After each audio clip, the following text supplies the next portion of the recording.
맨유가 아모림 감독을 경질했습니다. 첼시의 마레스카 감독 경질 소식이 들린 지 불과 일주일도 안 된 지금 프리미어리그 빅6 구단 중 2명의 감독이 시즌을 마치지 못한 채 팀을 떠난 것입니다. 사실 성적만 놓고 보면 지난 시즌 15위였던 맨유는 현재 6위를 기록하고 있고 4위였던 첼시는 5위를 기록 중입니다. 두 감독 모두 경질될 만한 성적은 아니었다는 거예요. 물론 팀에 맞지 않는 고집스러운 전술 실험, 맨시티와의 사전 접촉 등 어느 정도 납득이 될 만한 이유는 분명히 있어요. 구단과의 마찰도 심했다고 하고요. 이제 우리 팀 이야기를 좀 해볼게요. 사실 결과만 따지자면 오히려 슬롯 감독 경질이 더 자연스러울 수 있다고 봅니다. 리버풀은 지난 시즌 디펜딩 챔피언입니다. 하지만 올 시즌 우리는 4위를 기록하고 있죠. 경기력도 좋지 못한 상황이고요. 심지어 리버풀은 지난 여름 이적 시장에서 선수 보강에만 8천억이 넘는 돈을 쏟아부은 팀이잖아요. 하지만 제가 코브로서 현재 리버풀을 걱정하는 것은 단순히 성적 때문만은 아닙니다. 가장 중요한 것은 팀의 정체성이 사라지고 있다는 거예요. 클롭 감독 부임 전 리버풀은 암흑기를 겪었습니다. 그리고 이때에도 리버풀 하면 생각나는 구단의 전술적 세체는 없었어요. 물론 투지라는 키워드는 당시에도 존재했지만요. 사실상 팀의 정체성을 확립시켜준 인물이 클롭 감독입니다. 그는 턴오버 시 높은 위치에서 압박하고 최대한 빠르게 볼을 탈취해오는 일명 게겐프레싱, 그리고 다이렉트한 전환 패스를 통해 상대 수비의 균열을 만들어내는 공격 전술을 팀에 확실하게 정립시켰죠. 그리고 지난 시즌 부임한 슬롯 감독은 클롭이 만들어 놓은 팀 컬러를 어느 정도는 유지했습니다. 거기에 선수들의 위치 이동을 통해 점유율을 높이는 자신만의 색채를 더했죠. 결과는 매우 훌륭했습니다. 슬롯 감독은 부임 첫 시즌 만에 리그 타이틀을 따내는데 성공했죠. 그는 감독 교체 이후 다소 어려운 시즌을 보낼 것으로 예상했던 리버풀 팬들에게 성적으로 보답했어요. 하지만 올 시즌 상황이 매우 좋지 못합니다. 성적을 떠나 리버풀은 시즌이 거듭될수록 팀 색채를 잃어버리고 있다는 느낌이 드는 것이 문제입니다. 그래서 오늘은 리버풀의 올 시즌을 3단계로 나눠 이야기해보려고 해요. 주간이 많이 들어간 영상인 점 참고해 주시고요. 그럼 영상 바로 보시죠.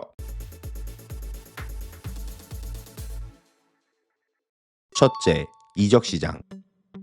어쩌면 리버풀의 문제는 올 여름 이적 시장부터 발생됐다고 볼 수도 있습니다. 영입된 선수 자체에 문제점을 찾는 팬들도 많고요. 우선 이삭과 에키티케를 동시에 영입한 것도 문제점 중 하나로 지적되곤 합니다. 두 선수 모두 9번에 어울리는 선수들이기 때문이죠. 물론 폭넓은 움직임은 이삭과 에키티케가 가진 장점이기는 합니다. 하지만 두 선수 모두 왼쪽으로 빠지는 움직임이 좋은 선수들이기에 공선이 지나치게 겹친다는 문제가 발생하죠. 지난 인테르와의 경기가 대표적이고요. 두 선수가 매우 비싼 선수들인 것도 문제입니다. 심지어 이삭의 이적료는 2,350억이었습니다. 이는 프리미어리그 기록을 경신할 정도로 비싼 금액이고요. 마크 게이 영입 실패도 컸어요. 올 시즌 리버풀은 센터백 뎁스가 처참할 정도로 얇은 상황이죠. 심지어 코나테는 거의 매 경기 호로쇼를 보여주고 있고요. 물론 크리스탈 팰리스가 막판에 말을 바꿨기에 리버풀 입장에서는 어쩔 수 없는 상황인 것도 맞습니다. 그래도 내심 대안을 준비는 해놨어야 한다는 생각도 들고요. 자바르니는 어차피 안 됐을까요? 또한 올 시즌 영입된 선수들 대부분이 피지컬이 작은 선수인 것도 문제라면 문제입니다. 그것은 리버풀의 올 시즌 최대 단점 중 하나인 세트피스와도 연결이 될 수 있죠. 이삭과 에키티케가 장신이라고는 하지만 프리미어리그 센터백들과의 경합에서 우위를 점할 수 있는 선수들은 아니니까요. 심지어 리버풀은 아직까지 전문 세트피스 코치도 선임하지 못했고요. 둘째, 암울했던 시즌 초반. 리버풀은 시즌 개막 후 한 달 동안 컵대회 포함 7연승을 달렸습니다. 하지만 경기력 자체는 매우 불안했고 극적인 막판 승리가 많았죠. 지금 돌이켜보면 당시 리버풀이 따낸 승리들은 선수들이 지난 시즌 보유하고 있었던 위닝 멘탈리티가 아직 남아있기 때문이라는 생각이 들어요. 디펜딩 챔피언의 뚝심이라고나 할까요? 하지만 이런 방식은 지속될 수 없었습니다. 경기력이 전혀 개선되지 않으면서 이후 모든 대회 포함 12경기 중 9패라는 참담한 성적을 거두게 되었죠. 사실 이쯤 되니 시즌 초반 거뒀던 연승들이 오히려 리버풀의 어두운 부분들을 가렸다는 생각이 들기도 해요. 문제를 심각하게 들여다보지 못했다는 거예요. 물론 슬롯 감독이 조금씩 변화를 가져가기는 했습니다. 하지만 역부족이었죠. 오히려 플랜 A가 뭔지도 모를 정도로 혼란스럽기만 했어요. 특히 수비 조직력 문제는 심각한 수준이었습니다. 코나테는 지난 시즌 좋았던 수비력을 전혀 보여주지 못했죠. 솔직히 반다이크도 이전 같지는 않았고요. 셋째, 도잼 경기. 디펜딩 챔피언의 몰락, 그리고 지난 시즌 우승 감독의 경질 가능성까지 대두되자 슬롯 감독은 대대적인 전술 변화를 모색했습니다. 슬롯 감독은 시즌 초반 심각하게 떨어진 중원 장악력을 올리기 위해 4미들, 심지어 5미들까지 배치하는 다이아몬드 사사이 전술을 들고 나왔습니다. 이는 전문 윙어가 없는 리버풀의 현 상황을 반영한 것으로 보여요. 그리고 수비진 안정화를 위해 3선 미드필더를 센터백과 센터백 사이로 내려 빌드업을 도와주는 형태를 만들었고요.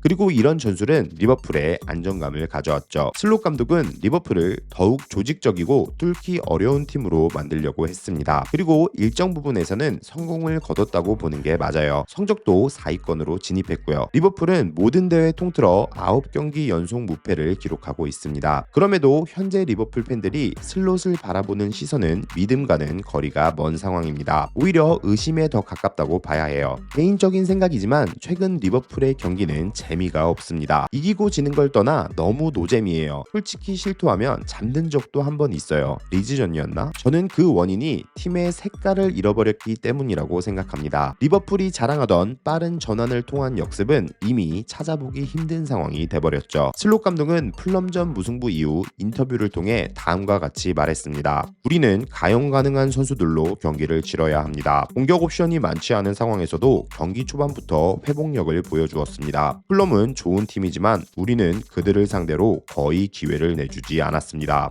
물론 저 또한 경기 막판 터진 해리슨 리드의 원더골은 어쩔 수 없었다고 봅니다. 전술적인 문제도 아니었고 수비가 잘못한 것도 아니었어요. 그냥 너무 잘 찬 거예요. 그런데 현재 리버풀이 보여주고 있는 빈공이 단순히 윙어가 없기 때문이다? 이렇게만 보자면 슬롯 감독의 전술적 역량을 의심할 수밖에 없습니다. 모든 팀들이 완벽한 스쿼드를 가지고 경기를 치르는 것은 아니니까요. 당연히 이번 겨울 이적 시장에서의 공격 보강은 필요합니다. 리버풀 상황에 맞는 좋은 윙어를 반드시 영입했으면 좋겠어요. 하지만 문제는 슬롯 감독이 제대로 활용할 수 있는지에 대한 것입니다. 저는 살라의 폼 저하가 단순히 선수 개인에게만 있다고 보지는 않습니다. 분명히 전술 구조적인 문제가 있다고 생각해요. 선수들의 위치 이동을 통해 상대를 끌어낸 뒤 살라를 향한 다이렉트한 롱패스 자체가 없어졌다는 것입니다. 근데 윙어가 영입된다고 경기력 자체가 180도 달라질까요? 지금 리버풀은 기본적인 플랜 A부터 확립해야 하는 시기입니다. 변칙적인 선수 기용은 플랜 A가 확실해진 이후에야 효과가 있다고 생각해요. 슬롯 감독이 리버풀에 오래 머무르기 위해서 가장 먼저 해결해야 될 문제라는 것입니다.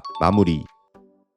오늘은 슬롯 감독과 리버풀의 현 상황에 대한 개인적인 생각을 이야기해봤는데요. 물론 저는 슬롯 감독을 당장 경질해야 한다고 생각하지는 않습니다. 마땅한 대안이 있는 것도 아니고요. 그렇지만 올 시즌 내내 이런 노잼 축구가 계속해서 이어진다면 리버풀 구단은 생각을 다시 해봐야 합니다. 특히 팀 컬러를 잃어버린다는 것은 구단의 미래에도 영향을 줄 수 있고요. 여러분은 리버풀의 가장 큰 문제가 무엇이라 생각하시나요? 지금까지 박고비였습니다. 시청해주셔서 감사드리고요. 좋은 하루 되세요.